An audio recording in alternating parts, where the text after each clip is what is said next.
Use the definition of the derivative, which is the limit of the difference quotient, to find the f prime of x for the function x squared.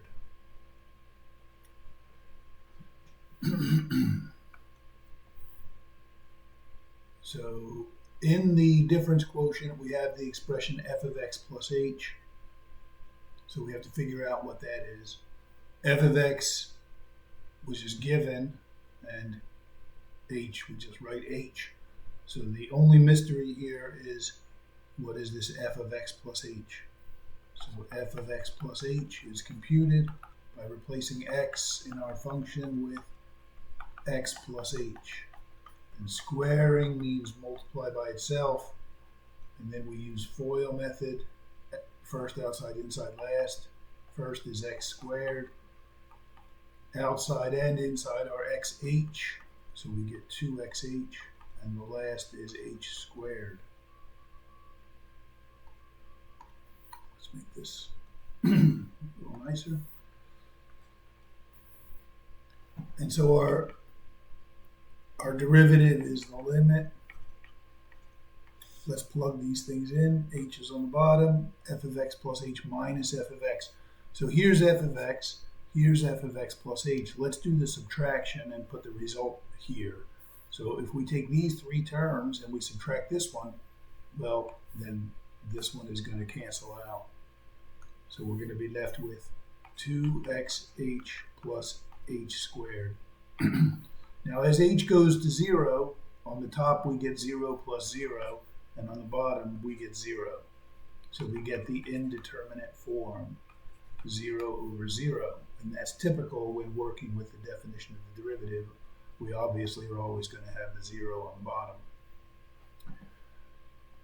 So in this case, in order to resolve the indeterminate form, we're going to factor and cancel. And in particular, we're going to factor and cancel h. So on the top, we can factor out an h. That's not an h. We can factor out an h, and we're left with 2x plus h. On the bottom, it's just h.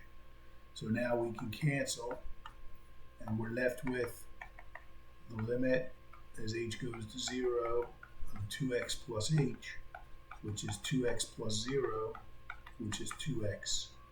So we've decided that the derivative of x squared is 2x. And this tells us the slope of the parabola y equals x squared at any point. For example, over here we have the point -1, 1.